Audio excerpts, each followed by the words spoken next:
Cantares, capítulo 1, versículo 2 e 3, dizem assim: Beije-me ele com os beijos da sua boca, porque melhor é o teu amor do que o vinho. Suave é o aroma dos teus ungüentos, como unguento derramado é o teu nome. Por isso as virgens te amam. O tema de hoje, a pérola preciosa de hoje, é centrado ao redor do autor e o consumador da nossa fé, que segundo Hebreus 12, versículo 2, é Jesus. O texto de Cantares, capítulo 1, que nós lemos, é sobre uma noiva e o seu noivo. No nível mais elevado, o livro de Cantares está tratando de forma figurativa de Deus, que é o noivo, e o seu povo, que é sua noiva. Essa questão da noiva, existem 3 posições, 2 são perfeitamente plausíveis, uma terceira é totalmente cucu. Primeira é que a noiva é Israel. Outra linha de pensamento diz que a noiva é a igreja. Ambos são plausíveis e você pode argumentar aí, igreja é a noiva de Cristo, Israel é a noiva de Deus Pai e tal coisa, mas o que eu quero mencionar de passagem é a terceira vertente, que não tem base nenhuma, mas existe uma certa aceitação em alguns meios, e de que a noiva são as igrejas batistas, só batista. E tem que ser batistas, aquelas bem batistas mesmo, sabe? Ou seja, não tem embasamento bíblico algum, tá? Então, nós não subscrevemos a isso, e eu já conheci alguns pastores, não no Brasil, que subscrevem, mas é uma coisa meio sem muito fundamento. Mas enfim, não tem nada a ver com a mensagem de hoje, tá? Mas é sobre Deus e seu povo. Aí, seu povo você entende como sendo a igreja, ou como sendo... E quando eu falo igreja, é uma vez formada. Hoje, não existe uma igreja com I maiúsculo, não existe. Existem igrejas locais, como essa, independentes uma da outra, que irão formar a igreja do Cordeiro no dia do arrebatamento, quando todos os crentes serão congregados, do passado e do presente, não interessa o país, não interessa nada, todo mundo que é salvo. Aí sim haverá a igreja. Lembrando que igreja significa a congregação, o chamamento, chamados para fora. E no arrebatamento vai ser perfeito, porque vão ser chamados para fora do mundo, literalmente, fisicamente tiradas do mundo. Então haverá a igreja com I maiúsculo. Até lá, essa igreja com I maiúsculo está se formando através das igrejas locais. Tá? Então não existe a igreja, existem igrejas locais. Tá? Então, só queria deixar isso bem claro. Mas enfim. E bem no início de Cantares, ela, através de todo o livro, né, mas bem no comecinho, lá no versículo 2, a noiva, ela diz do noivo, como o unguento derramado é o teu nome. Ela está fazendo uma comparação. Como unguento derramado, assim como unguento derramado é o seu nome. O seu nome é como unguento derramado. Ela está fazendo uma comparação entre o unguento derramado e o nome do noivo, o nome do amado dela. E quando se está apaixonado, o nome do seu amor, ele é lindo. Tá? Mãos para cima, todos os apaixonados. Eu não estou nem besta de levantar minha mão, mas enfim. O que acontece? Quando a pessoa está apaixonada, ela faz o quê? Você começa a escrever o nome, né? Fulano e fulano. Alguém já fez isso? Ninguém levanta a mão? Você escreve nas árvores, você escreve na mobília, né, na escola, no banco do parque.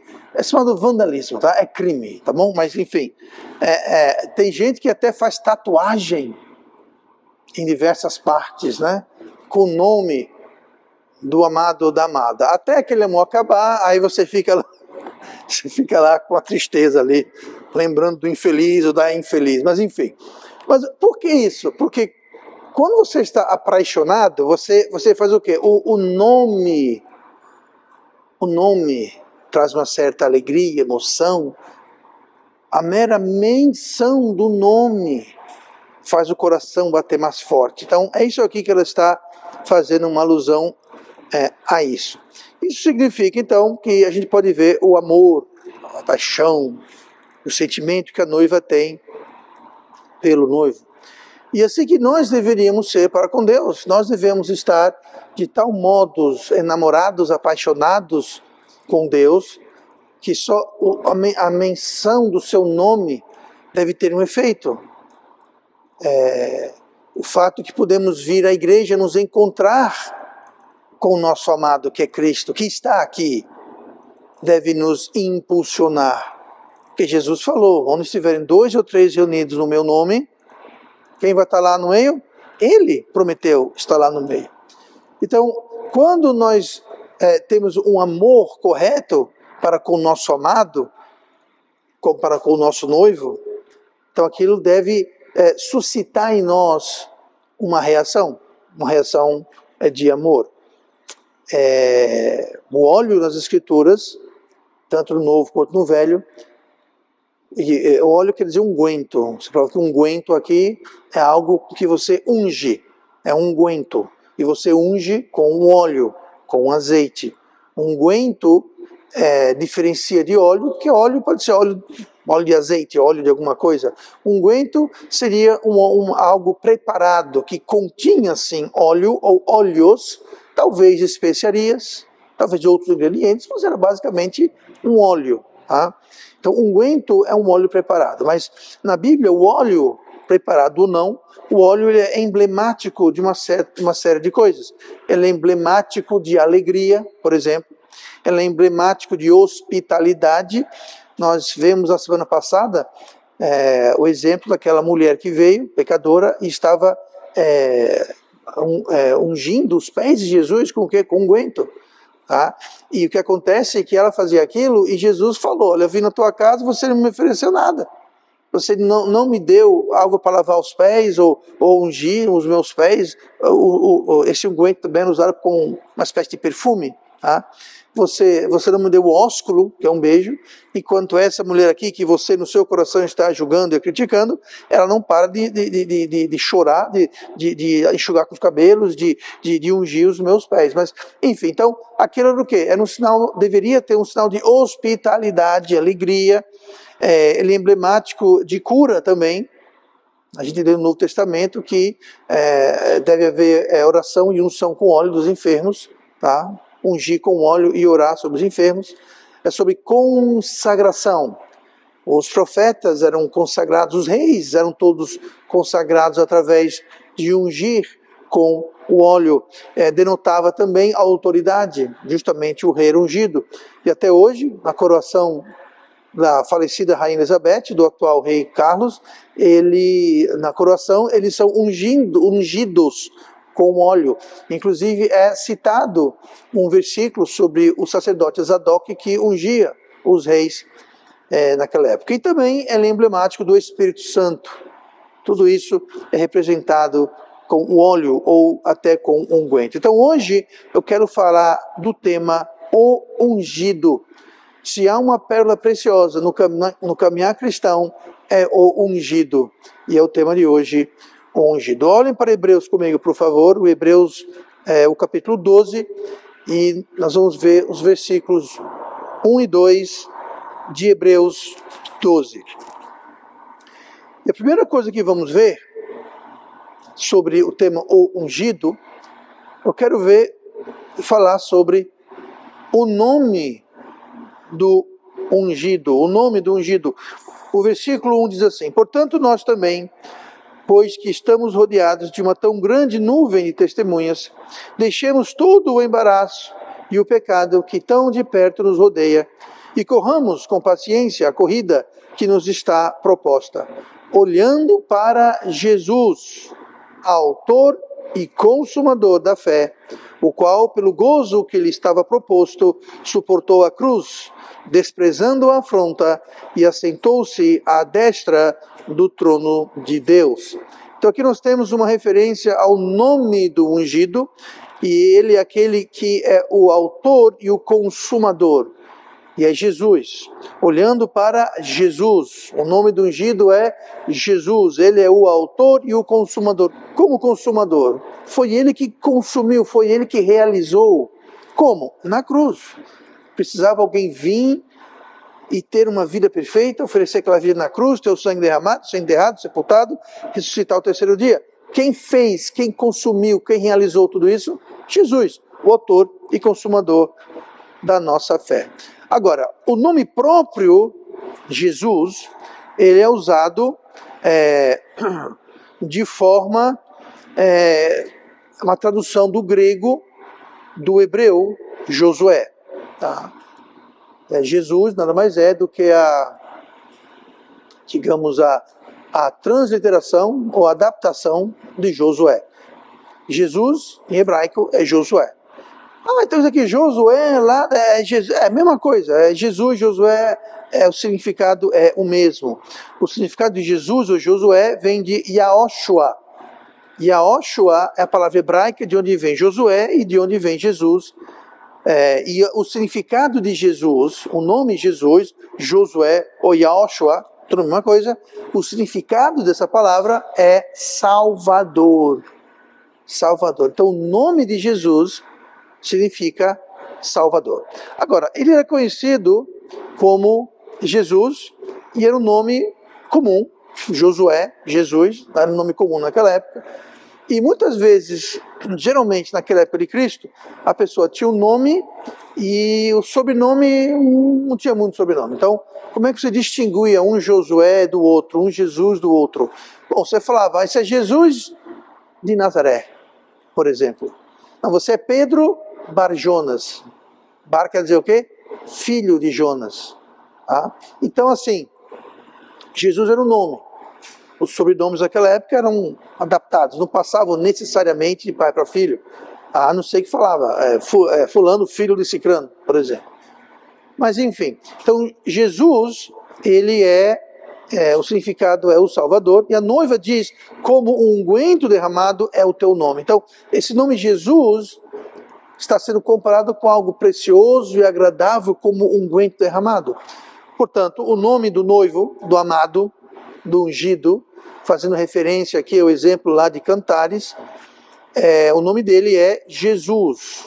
Jesus. Então, existe algum nome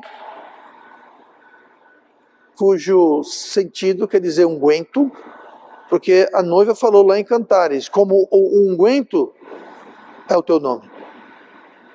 Unguento, teu nome é como unguento, não só no sentido externo físico, mas também no sentido da palavra. Existe algum nome que significa unguento? Existe. O primeiro desses nomes a gente encontra como Messias. Messias vem do hebreu Mashiach, que quer dizer ungido, que vem de Mashach, que quer dizer ungir. Então, quando a noiva, é interessante, quando a noiva fala que o seu nome é como unguento, cabe exatamente em Jesus, que é chamado de também Messias, que significa ungido, que vem de Mashach, que é ungir. Na Septuaginta, você fala, pastor, que raio da Septuaginta? Septuaginta é o seguinte, é o Velho Testamento que foi traduzido do hebreu para o grego. Por que fizeram isso? Para ter o Velho Testamento em uma linguagem que não fosse hebraica, caso a pessoa não falasse hebraico, tá? Para prosélitos e assim por diante. Mas a palavra Messias, ou Mashiach, ocorre 39 vezes no Septuaginta, que é a tradução do Velho Testamento. E é traduzido as 39 vezes, a Messias é traduzido como Cristo. Por que isso é interessante? Porque Cristo vem do grego Christos, que significa, adivinha o quê? Ungido. Cristo significa ungido e vem do grego krio, que é o verbo para ungir. Então nós temos Mashiach, que é ungir em hebraico, nós temos krio, que é ungir em grego, aí nós temos o Mashiach Messias, e temos Christos, o Cristo, que significa, ambos significam ungido. Ungido. Então o nome do ungido é Cristo. É o Salvador ungido, o Salvador ungido. Esse é o nome do ungido, o Salvador que foi ungido. Olha para João 1, capítulo 40. Estamos falando esta noite sobre ungido. Vimos aqui qual é o nome do ungido, que é Cristo. E vamos ver aqui então agora em João 1, 40, qual o título do ungido. O versículo 40 de João 1 diz assim: Era André, irmão de Simão Pedro, um dos dois que ouviram aquilo de João e o haviam seguido. Este achou primeiro seu irmão Simão e disse-lhe: Achamos o Messias, que traduzido é o Cristo. Então aqui nós temos Jesus sendo referenciado por dois nomes, Messias e Cristo. Agora olhem para João capítulo 4, no episódio da mulher no poço. João capítulo 4, versículo 25.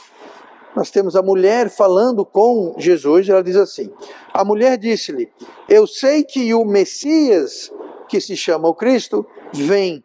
Quando ele vier, nos anunciará tudo. Então, mais uma vez, nós temos alguém fazendo essa referência ao Messias e ao Cristo. Agora, até esse versículo 41, a mulher no poço não sabia, mas logo depois disso Jesus falou: o Cristo sou eu. Ele não falou bem assim, mas ele deixou bem claro, dizendo para ela que ele era o Cristo, ele era o Messias, ele era o ungido.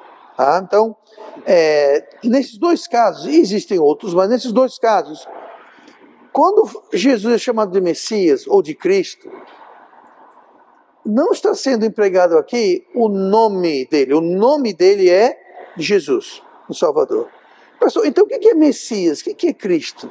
Se você falar Jesus Cristo, é a mesma coisa se você falar Jesus Messias. Só usa etimologia diferente para a mesma palavra. Então Jesus é o nome. O que é Cristo? É o sobrenome? Não, não é o sobrenome.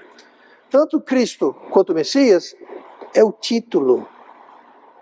É o título de Jesus. Não é o seu nome, é o título. O exemplo que nós temos aqui, até hoje, na realeza, nas famílias reais.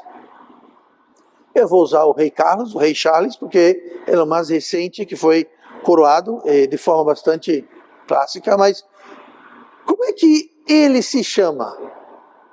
Se você fosse escrever uma carta para ele, o que você vai colocar no envelope? Bom, número 1, pega um envelope bem muito grande, tá? Porque ele é referenciado, o nome, incluindo seus títulos, é simples. E eu vou ler aqui porque é bastante comprido. Rei é o quê? É um título. Rei não é um nome, tá? Rei Charles ou Carlos, tá? Rei Carlos III, por quê? Porque o terceiro, teve o Carlos I, Carlos II, ele é o terceiro rei, tá? Faz muito tempo que não tem um rei Carlos, mas já houveram dois reis Carlos. Ele é o terceiro, aí continua. Rei Carlos III do Reino Unido, da Grã-Bretanha e Irlanda do Norte e suas outras regiões e territórios, chefe da Commonwealth, defensor da fé. Tudo isso, quantos nomes tem aqui? 1, Carlos. O resto é tudo o quê? Título. O nome dele não é Rei Charles, o nome dele é Rei Carlos, o nome dele é Carlos. Só que ele é rei. Ele é o terceiro. Aí vai colocando os outros títulos. Tá? Mas só tem um nome. Nisso tudo que eu li, só tem um nome, que é Carlos, que é o nome dele. Mesma coisa com o ungido. O ungido tem um nome. Qual é o nome dele? Jesus. E o título Cristo, ou Messias. Por isso que falamos Jesus Cristo. O mais correto, e na Bíblia muitas vezes vemos isso, é Jesus o Cristo. Jesus o ungido. Tá? Então, o título do ungido é Messias, é Cristo. Tá? Ele tem outros títulos, Jesus. Ele é o Cristo, ele é o Messias. Ele também tem um título de Rei dos Reis, Senhor dos Senhores, a Rocha, a Palavra, o Cordeiro. Como diz em Hebreus, outro título, Autor e Consumador da Fé. O grande Eu Sou, Filho de Deus, entre muitos outros, muitos outros. Mas isso tudo é nome, é título. Por exemplo, alguém sabe o meu nome? Mas ninguém me chama pelo meu nome. Eu caí na deixa eu falar. Eu sou impessoal, eu sou meramente o pastor. Eu sou nada, não tenho personalidade nenhuma, eu sou o pastor. Tá? Ou, quando muito, é um pastor Roberto. Pastor não é o meu nome, mas pastor é o meu título. Tá? Então, muitas vezes, nós nos referimos a alguém pelo título. Tá? Doutor, presidente, governador, prefeito, Sua Excelência, e essas outras banalidades, enfim. Tá? Mas é o título. Então, ele foi ungido. O título dele é grande, ele foi ungido e consagrado para a sua grande obra como profeta, como sacerdote e como rei. Interessante que todos esses três eram ungidos no Velho Testamento. O rei era, o sacerdote era, e o profeta também era o ungido. Então, temos o ungido, o nome do ungido era Cristo, o título do ungido, o nome do ungido era Jesus, o título era Cristo, entre outros. Vamos agora para o livro de Atos, capítulo 10. Atos, capítulo 10. E vamos falar sobre quem ungiu o ungido. Quem ungiu o ungido? Atos, capítulo 10. E olhe no versículo 37. E eu vou ler o 37 e 38 de Atos 10, que diz assim: Esta palavra, vós bem sabeis, veio por toda a Judéia, começando pela Galileia, depois do batismo que João pregou. Como Deus ungiu a Jesus de Nazaré com o Espírito Santo e com poder, o qual andou fazendo bem e curando a todos os oprimidos do diabo, porque Deus era com ele. Então aqui veja bem, que uma referência sendo feita a Jesus, o Cristo, e no versículo 35 fala que Deus ungiu a Jesus. Então quem ungiu o ungido? Deus Pai. Ungiu com o quê? Com o Espírito Santo e com poder. Espírito Santo e com poder.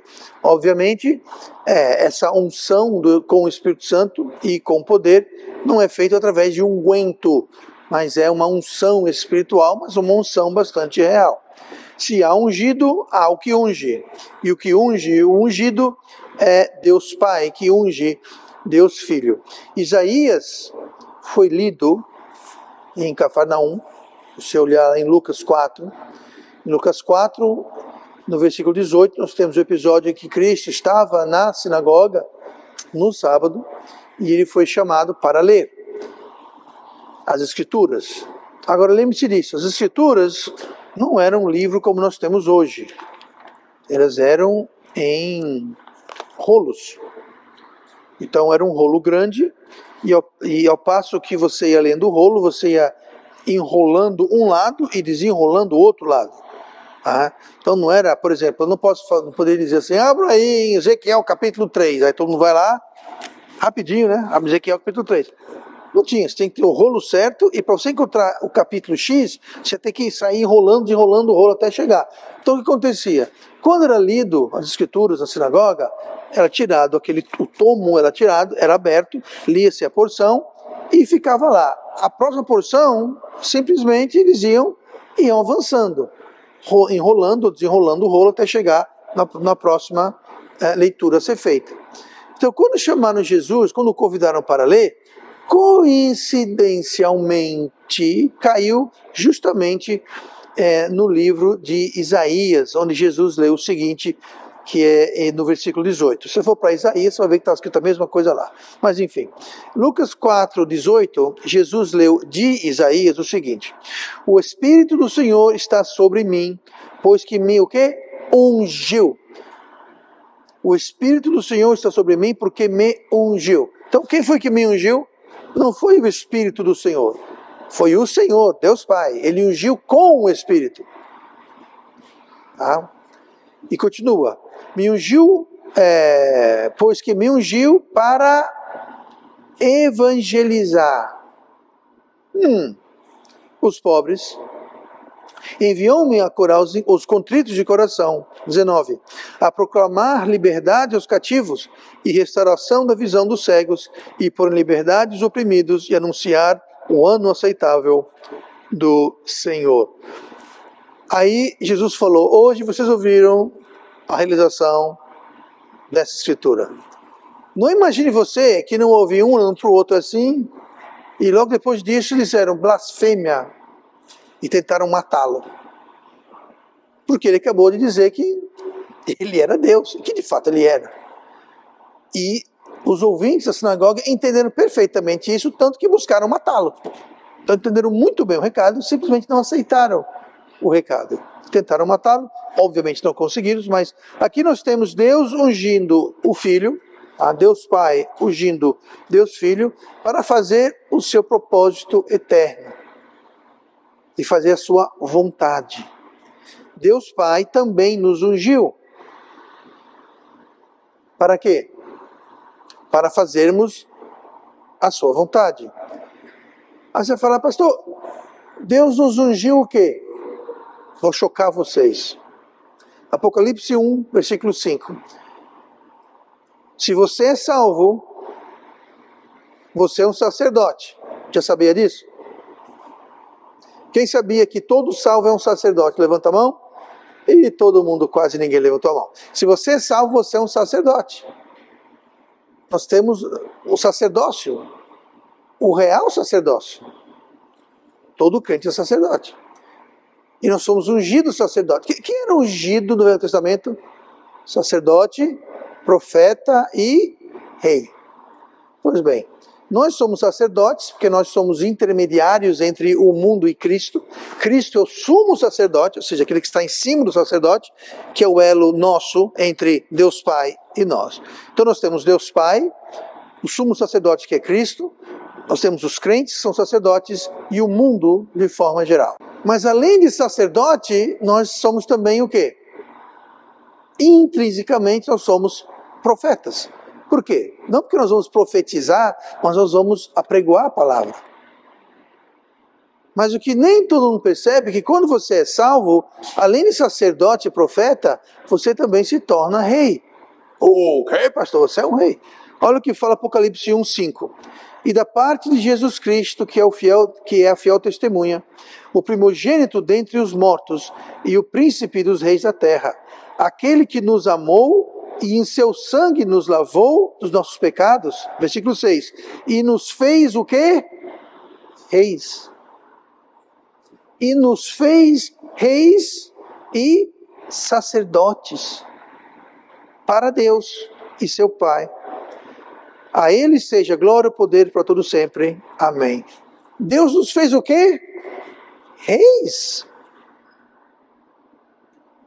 E o quê?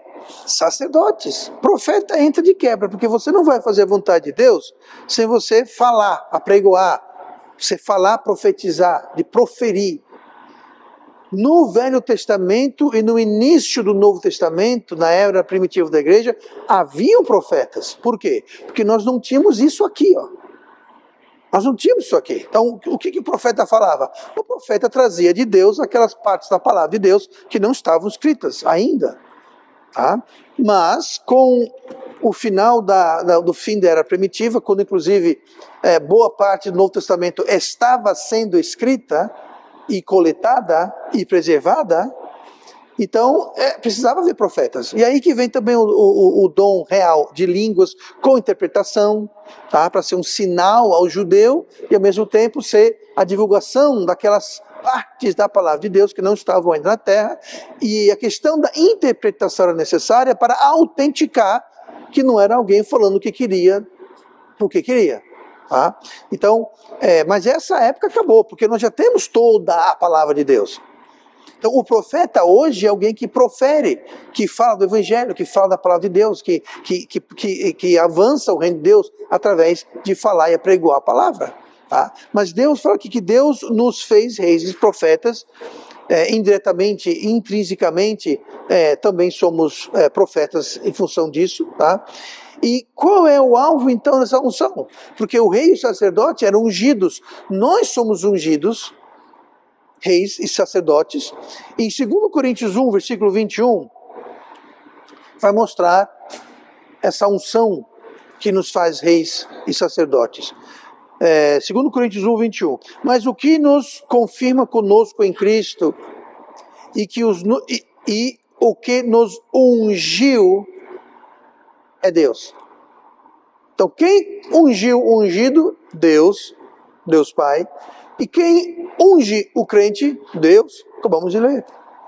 O mesmo ungidor, eu não sei se essa palavra existe, mas o mesmo ungidor que ungiu o ungido, que é Cristo o Messias, Jesus o Cristo, é o mesmo ungidor que unge o crente quando o crente nasce de novo. É o mesmo ungidor, é o mesmo Espírito Santo, o qual também nos selou e deu o penhor do Espírito. Note que o Espírito está com E maiúsculo, indicando que é a terceira pessoa da Trindade, o Espírito Santo.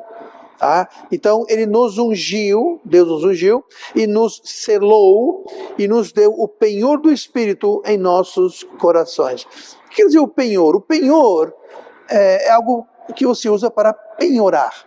É a garantia. Acho que é da entrada numa casa, numa negociação, uma transação que você vai fazer, você não tem como, não é prático pagar tudo ali na hora, então você dá um penhor, é algo que vai garantir que vai ser concretizado as demais tramitações. É exatamente isso. Nós temos o penhor do Espírito Santo no coração. Quando você é salvo, Deus lhe unge, Deus lhe dá o Espírito Santo como penhor. Para quê? Para dizer, você agora é meu. Não tem como recuar dessa negociação. Não tem como sair desse relacionamento. Por isso que é tão ridículo a noção de perder salvação. É alguém que no mínimo nunca leu esse versículo e tantos outros. Se o penhor foi dado e quem Deus foi Deus, Deus está dizendo, isso aqui é para o seu benefício, não é para o meu benefício. Eu sei que eu não vou voltar atrás, que fui eu que comecei, sou eu que garanto, mas para você ficar tranquilo, como prova para você, eu vou deixar o Espírito Santo como penhor, como selo. Note que fala selo e penhor. O que é o selo? É um carimbo. Então o crente, ele é ungido, ele é selado, ele é carimbado com o Espírito Santo, ele é ungido filho de Deus, ele é ungido rei, ele é ungido profeta, ele é ungido sacerdote. Nossa, eu sou tudo isso? Pois é, o seu nome pode ser Nicolas, Eugênio, Vitor, Herbert não, enfim, é o seu nome, mas o nosso título vai além. É sacerdote, é rei, é profeta, é filho de Deus. É o título que vem da unção daquele que ungiu o ungido. 1 João 2,20. E vós tendes a unção do santo. Quem é o santo? É Cristo. É Cristo. Nós temos a unção do santo. Diga uma coisa, o santo, ele ungiu ou foi ungido? Cristo foi ungido por Pai, nós temos a unção do santo, nós temos a unção de Deus. Que o santo, o Cristo, Jesus, ele foi ungido. Ele não foi o ungidor, ele foi o ungido. O ungidor é Deus Pai. E nós temos a unção do santo. A mesma unção do santo é a unção que nós temos. Para que Deus ungiu a Cristo? Ele leu em Isaías, Jesus leu de Isaías. O Espírito do Senhor está sobre mim, pois que me ungiu para evangelizar os pobres. E pobres aqui não quer dizer pobres porque não tem dinheiro. Pobres espiritualmente, aqueles que não têm salvação, que não conhecem a verdade. Então, foi ungido pelo Pai para evangelizar o mundo. Nós temos a mesma unção do mesmo ungidor, Deus Pai, para quê? Para evangelizar o mundo. Nós somos sacerdotes. Sacerdote é o quê? É o intermediário. Qual a função do nosso sacerdócio? Intermediar pessoas que não conhecem Cristo, não conhecem o Evangelho, não entendem o Evangelho e Cristo. Esse é o nosso sacerdócio. De pregar, de evangelizar os pobres. Que pobres? Os pobres que não conhecem o Evangelho. Não existe pessoa mais pobre do que não conhece o Evangelho. E o pobre mais miserável materialmente, mais falido materialmente, se tem o Evangelho, ele é a pessoa mais rica do mundo. Porque não há riqueza maior do que conhecer e receber o Evangelho de Cristo. 1 João 2, 27. E a unção que vos recebestes dele fica em vós, e não tendes necessidade de que alguém vos ensine, mas como a sua unção vos ensina todas as coisas, e é verdadeira, e não é mentira, como ela vos ensinou, assim nele permaneceis. Deixa eu dar um pouquinho de contexto aqui, sobre essa unção. Porque eu já vi muita gente falando, eu sou salvo, sou ungido, ok? Eu não preciso que ninguém me ensine nada. Eu não tenho que ir para estudo bíblico, eu não tenho que estudar a Bíblia, eu não tenho que ler a Bíblia, ir para o culto, ver mensagem, que fala que ninguém me ensina nada. Ô santa ignorância. Eu vou dar um contexto. Por isso que é tão importante, gente, contexto na Bíblia é tudo. Você pega um contexto, fora de contexto, você se complica todo. O contexto de 1 João 2, 27 é João 16, 15, quando Jesus falou, mas quando vier aquele, o Espírito de verdade, ele vos guiará em toda a verdade, porque não falará de si mesmo, mas dirá tudo o que tiver ouvido e vos anunciará o que há de vir. Então veja bem, quando fala lá em João 2, 27, que eu li agora há pouco, e a unção que vós recebestes dele fica em vós, e vós não tem necessidade de que alguém vos ensine, mas como a sua unção ensina todas as coisas. Que unção você acha que é essa? É o Espírito Santo. É aquele Espírito Santo de João 16, 13 que fala, mas quando vier aquele, o Espírito de verdade, é o Espírito Santo com o qual nós somos ungidos, que é o penhor, que é o selo, ele vai nos levar a toda a verdade. Mas isso não quer dizer que você pode ficar em casa, ok, derrama a verdade, derrama. Não. Que tudo que eu falo aqui, tudo que eu prego, tudo que eu ensino, tudo que você lê, tudo que você ouve, se não for o Espírito Santo que está em nós, que está nos levando, nos dando entendimento, não vamos entender nada. Por isso que tem um culto, eu dou uma aula, prego uma mensagem, alguém aqui entende perfeitamente o que eu falei. Coisa com coisa. Outro aqui vai sair com isso na cabeça, rapaz, não peguei foi nada. Mas não foi a mesma ocasião, a mesma explicação, um entendeu, o outro não. Por quê? Porque um está atento ao Espírito, um está exercitando a sua função, e o outro não. O outro não está. O que o profeta? O profeta, ele fala o que dá na cabeça dele? O profeta fala aquilo que ele ouve. O profeta fala o que Deus fala para ele. Mas se tem um crente que não está exercitando o seu unção de profeta, qual a primeira função da unção do profeta? Ouvir.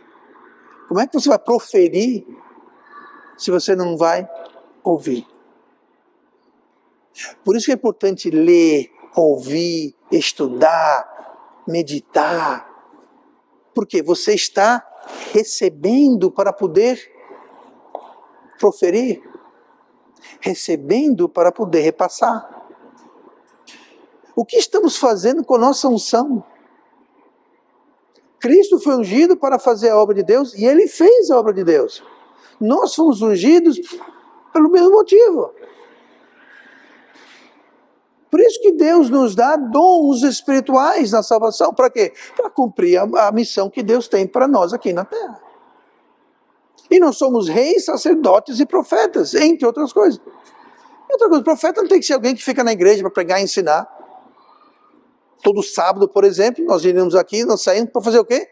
Para profetizar, para falar do evangelho, falar do amor de Deus, da salvação em Cristo.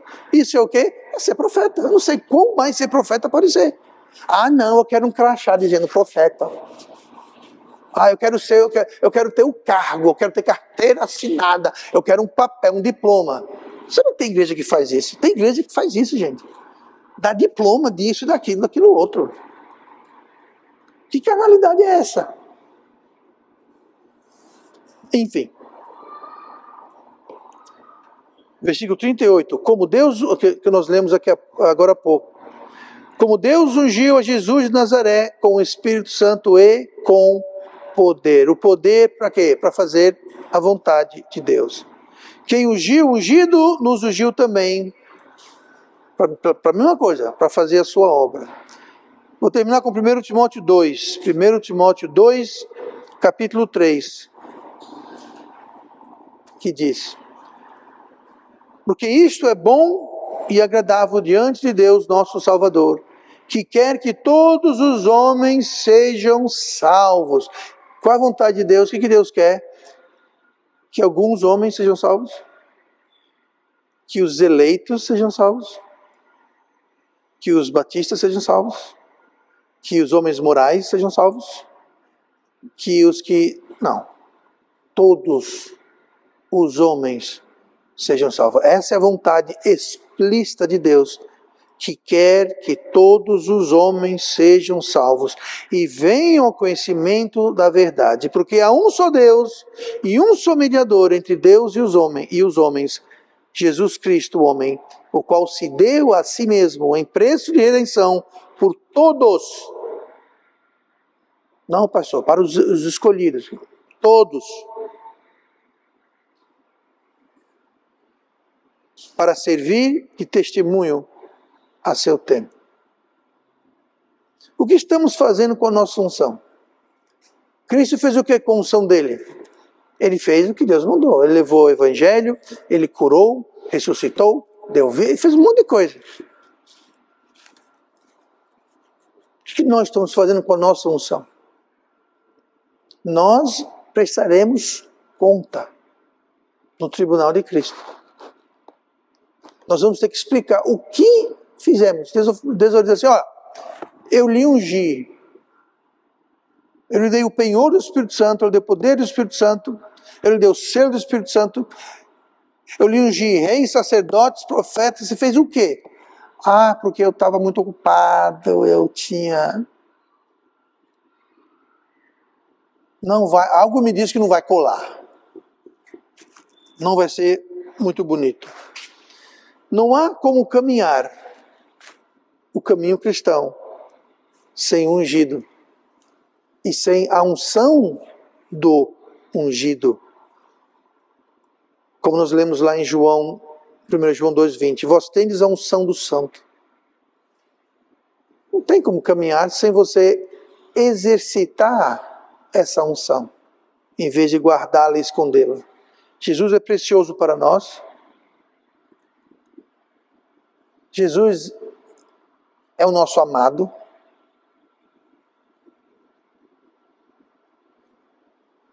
Nós estamos mudados a ouvir o nome dele.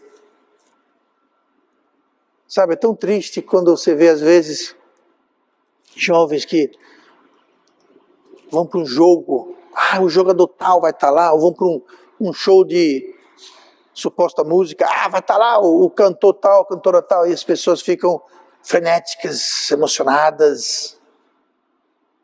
Esse deveria ser o grau de emoção ao ouvir o nome de Jesus. Ao vir se encontrar com ele. Jesus falou que devemos ir pregar o evangelho, e eis que eu estarei convosco. Sabe quando Jesus está conosco também de forma real? Quando nós saímos para evangelizar, eis que eu estou convosco. Quando você está engajado na grande comissão, que é pregar o evangelho, ensinar, batizar, tudo aquilo que você tem mandado, Jesus está junto. Jesus está junto. os lugares de comunhão mais estreita que temos com Cristo é naquele momento que nós separamos nosso dia, nós nos encontramos com Deus, Sua palavra e oração, nós deixamos tudo de lado e nós nos colocamos perante Deus. Aquele é o momento de comunhão. Está na igreja, no culto, é o momento de comunhão, que Ele falou, estarei ali. E quando estamos cumprindo a grande comissão, Ele está lá conosco. Ele é nosso amado. Se alguém é amado, a pessoa que ama o amado quer estar com aquela pessoa, não perde oportunidade, não perde chance, não tem desculpa. Pelo contrário, atravessa rios e montanhas e anda em cacos de vidro, descalço sobre cacos de vidro. Por quê? Pelo meu amor. Pois é.